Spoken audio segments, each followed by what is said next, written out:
So ito mga brothers, mapansin nyo, meron siyang galos. So itong mga galos na to, nagmumula ito dun sa pagkakinakamot ng kanilang mga paa. Yan yung mga nagiging dahilan kung bakit kuminsan ay napapansin natin merong mga sugat yung ating mga alagang inahin. So maging dito meron din siya. Yan dito. Yan, nakita niyo po. Dun sa kabila meron din yan. So regular yan, nagkakaganyan talaga yung ating mga inahin. Lalo na kung hindi natin sila ganong nalilinis. Kaya especially mas mabuti talaga sa ating mga breeders, talagang malinis yung dapat na ginagawa natin. Kasi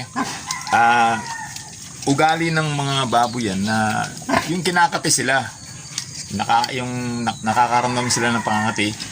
So ayan, pagkamot ng kanilang mga paa, lalo na yung kanilang mga kuko, siyempre kung marumi yung mga kuko niyan, magagalusan na, at ang kasunod yan, pwedeng ma-infect.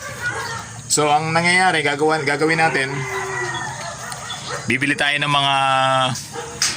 mga heal wound, mga ini-spray. So pinapahira natin ng mga betadine, etc. Mas better dyan mga brothers, para napiprevent natin lagi yan. Ayan, katulad nito. Ang ugaliin natin dyan, kapag nililinis natin yung ating mga alagang breeders, yung ating mga kulungan, bukod sa nililinis natin yung ating mga flooring, ang maganda riyan, gagawin natin, sasabunin natin sila mga brothers. Di ba tayo mga tao, pagka tayo nagagalusan, ayan, nagasgasan tayo, bago natin lagyan yan ng gamot, kailangan ina-advise natin na ang gawin natin ay hugasan muna natin mabuti. Sabunin natin yung mga surface ng pagkakagalos na yan, para isunod natin, pag malinis na siya, isusunod natin yung tinatawag na paglalagay natin ng first aid o yung gamot. Yan, ginagawa natin yan. So ganoon din sa ating mga alagang baboy, ugaliin natin na lagi nating lilinisin ng sabon itong kanilang mga gasgasan to. At kahit na hindi na tayo gumamit ng mga quick heal wound na yan, hindi na tayo bibili. So doon lang mapiprevent natin at mapapagaling natin sa pamamagitan ng paglilinis natin ng may sabon yung mga gasgas o yung mga sugat-sugat na yan sa ating mga alaga. So mga brother, kukuha ako ng sabon para makita natin. Ang gawin natin, basahin muna natin yung parte na merong sugat o yung merong gasgas para bumula ng mabuti yung sabon natin gagamitin.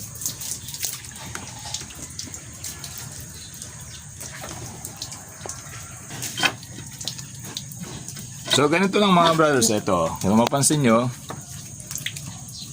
itong lugar na merong sugat o galos, sabunin natin mabuti. Itong marami namang nabibiling bareta o yung bar soap. Pwede namang gamitan nyo rin yung sabong mabungo, yung mga talagang nakakapatay ng mga bakterya. So ayan, nakita nyo po mga brothers, sinabon natin mabuti.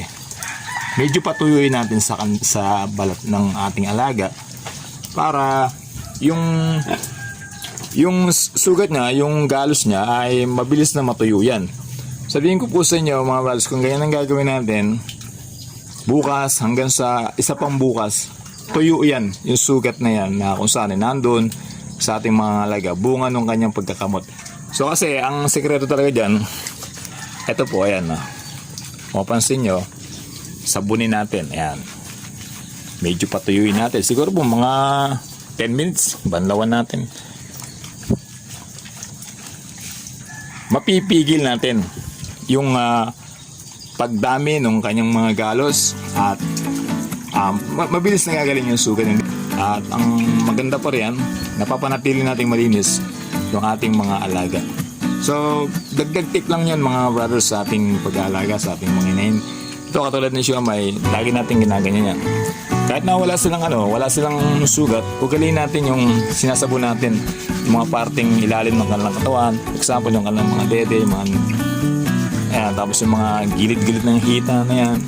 So mahalaga yan na ginagawa natin sa kanila kasi napiprevent natin talaga yung mga bakterya na nagdadala talaga ng langaw sa kanila. At higit sa lahat, nalilinis natin mabuti yung ating mga alaga.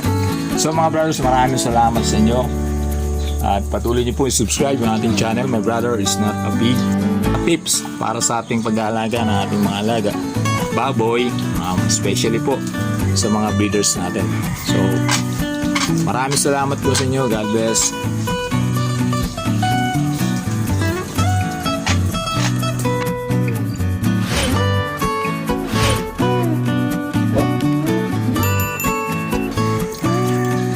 Siyempre, pagkatapos nun, napanlawan na natin yung pagkakasabon natin sa kanyang mga sugat or galos mga brothers.